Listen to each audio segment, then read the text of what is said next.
Eighth இயல் 9 சட்டமேதை அம்பேத்கர். தன்னலமற்ற தலைவர்கள் பலர் இந்திய விடுதலைக்கு பாடுபட்டனர். அவர்கள் தமது தொண்டினால் மக்களின் மனதில் நீங்கா இடம் பெற்றனர்.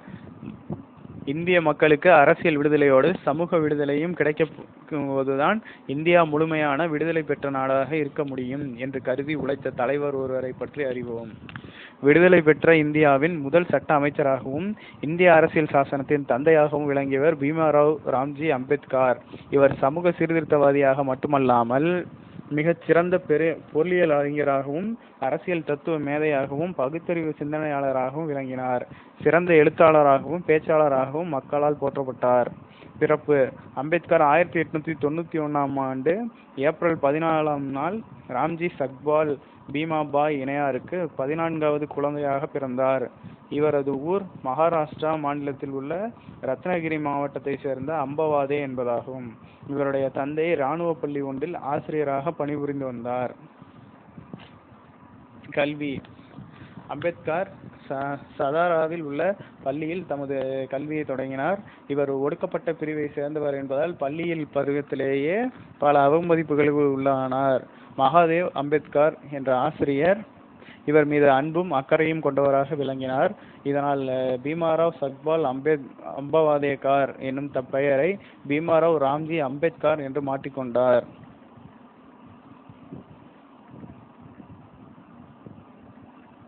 1904 இவருடைய குடும்பம் மும்பைக்கு குடிபெயர்ந்தது.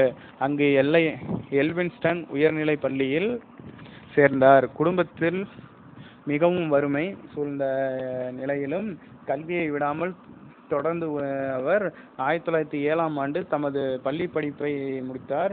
பிறகு பரோடா மன்னரின் உதவியினால் மும்பை பல்கலைக்கழகத்துக்கு படித்து 1912 இளங்கலை பட்டம் பெற்றார். சிறிது காலம் பரோடா மன்னரின் அரண்மனையில் உயர் அலுவலராக பணிபுரிந்தார். அமெரிக்காவில் உயர்கல்வி: பரோடா மன்னர் சாயாஜிராவ் உதவியுடன் உயர்கல்வி கற்க அமெரிக்கா சென்றார். கொலம்பியா பல்கலைக்கழகத்தில் சேர்ந்து பொருளாதாரம், அரசியல், தத்துவம், சமூகவியல் ஆகிய பாடங்களை கற்றார். 1915 பண்டைய கால இந்திய வணிகம் என்ற ஆய்விற்காக முதுகலை பட்டம் பெற்றார். இந்தியாவில் சாதிகளின் தோற்றமும் வளர்ச்சியும் என்னும் தலைப்பில் ஆய்வு கட்டுரை ஒன்றை படைத்தளித்தார். அதை சிறு புத்தகமாகவும் வெளியிட்டார். அச்சில் வெளிவந்த அம்பேத்கரின் முதல் நூல் இதுவே. பின்னர் இந்தியாவின் தேசிய பங்கு வீதம் என்ற ஆய்வுக்காக கொலம்பியா பல்கலைக்கழகம் அவருக்கு முனைவர் பட்டம் வழங்கியது. 1920 பொருளாதார படிப்பிற்காக லண்டன் சென்றார். அங்கிருந்த பல நூல்களில் தமது பெயரை பதிவு செய்து கொண்டார். நூலகம் திறக்கும் போது முதல் ஆளாக நுழைந்து மூடும்போது கடைசி ஆளாக வெளியேறுவார். இத்தகைய அயராத உழைப்பின் பயனாக 1921 முதுநிலை அறிவியல் பட்டமும் 1923 ரூபாய் பற்றிய பிரச்சனை என்னும் ஆராய்ச்சி கட்டுரைக்காக முனைவர் பட்டமும் பெற்றார். அதே ஆண்டில் சட்டப்படிப்பில் பாரிஸ்டர் பட்டமும் பெற்றார். அம்பேத்கரின் பொன்மொழியை: நான் வணங்கும் தெய்வங்கள் 3. முதல் தெய்வம் அறிவு, இரண்டாவது தெய்வம் சுயமரியாதை, மூன்றாவது தெய்வம் நன்னடத்தை. சமூக பணிகள்: படிப்பை முடித்து இந்தியா திரும்பினார் அம்பேத்கர். இந்தியாவில் நடைபெற்றுக் கொண்டிருந்த ஆங்கிலேய ஆட்சிக்கு எதிரான போராட்டங்களில் தம்மை ஈடுபடுத்திக் கொண்டார். அது மட்டுமல்லாமல் ஒடுக்கப்பட்ட மக்களுக்கு அதிகாரம் கிடைக்கப்பெற வேண்டும் என்று முடிவு செய்தார். 1924 ஒடுக்கப்பட்ட மக்களின் முன்னேற்றத்திற்காக ஒடுக்கப்பட்டோர் நல்வாழ்வு பேரவை என்ற அமைப்பை நிறுவினார். இவ்வமைப்பின் மூலம் தாழ்த்தப்பட்ட மக்களின் கல்வி மற்றும் சமுதாய உரிமைக்காக போராடினார். 1930 லண்டனில் நடைபெற்ற வட்டமேசை மாநாட்டில் கலந்து கொள்வதற்காக புறப்படும் முன் என் மக்களுக்கு நியாயமாக என்ன கிடைக்க வேண்டுமோ அதற்காக போராடுவேன். அதே சமயத்தில் சுயராஜ்ய கோரிக்கைகளை முழு மனதுடன் ஆதரிப்பேன் என்று கூறினார். பூனா ஒப்பந்தம்: ஒடுக்கப்பட்டவருக்கு தனி வாக்குரிமையும் விகிதாச்சார பிரதிநிதித்துவமும் வழங்கப்பட வேண்டும் என்று 2வது வட்டமேசை மாநாட்டில் அம்பேத்கர் வலியுறுத்தினார். இதன் விளைவாக ஒரு தொகுதியில் பொது வேட்பாளரை தேர்ந்தெடுக்க ஒருவருக்கு, ஒடுக்கப்பட்ட சமூக வேட்பாளரை தேர்ந்தெடுக்க ஒருவருக்கு அளிக்கும் இரட்டை வாக்குரிமை வழங்கப்பட்டது.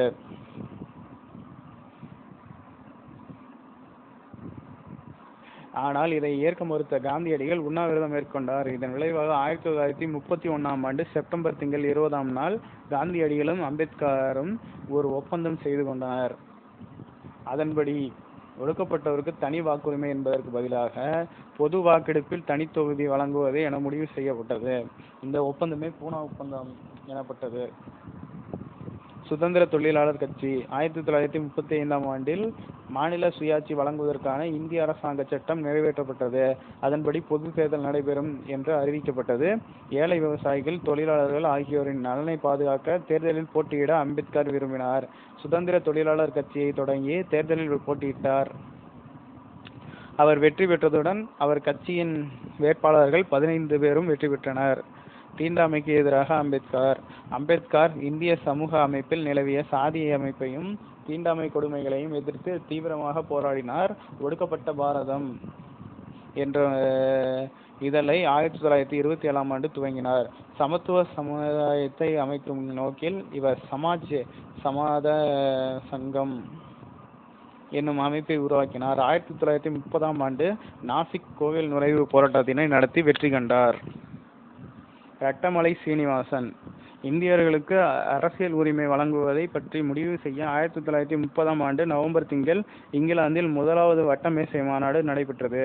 ஒடுக்கப்பட்ட மக்களின் சார்பாளராக அம்பேத்கருடன் தமிழகத்தை சேர்ந்த ராவ் பகதூர் ரட்டமலை சீனிவாசனும் கலந்து கொண்டார்.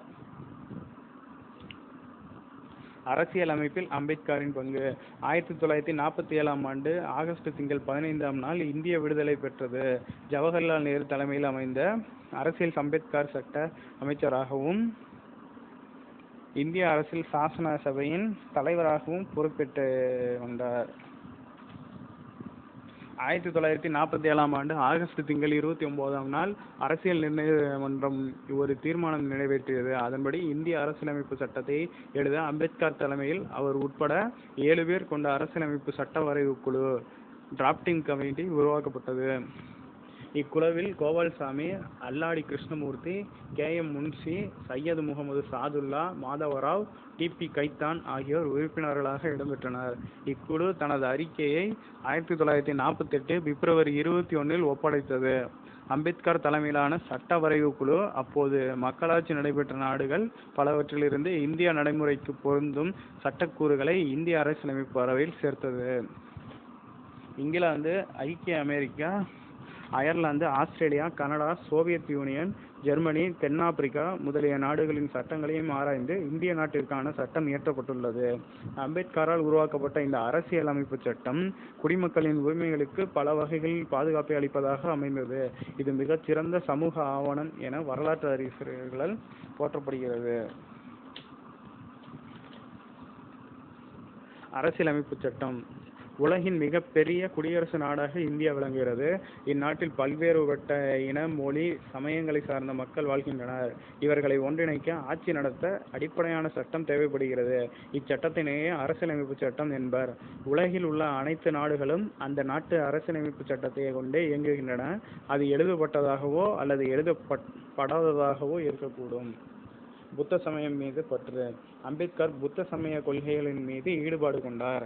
இலங்கையில் நடைபெற்ற புத்த துறவிகள் கருத்தரங்கில் கலந்து கொண்ட அவர் உலக பௌத்த சமய மாநாடுகளிலும் கலந்து கொண்டார். 1956ஆம் ஆண்டு அக்டோபர் 14ஆம் நாள் நாக்பூரில் லட்சக்கணக்கான மக்களோடு புத்த சமயத்தில் தன்னை இணைத்துக் கொண்டார். அவர் எழுதிய புத்தரும் அவரது தம்மமும் என்னும் புத்தகம் அவரது மறைவுக்கு பின் 1957ஆம் ஆண்டு வெளியானது. ஒடுக்கப்பட்ட மக்களுக்காக தாம் வாழ்நாள் முழுவதும் உழைத்த அம்பேத்கர் 1956ஆம் ஆண்டு டிசம்பர் 6ஆம் நாள் காலமானார்.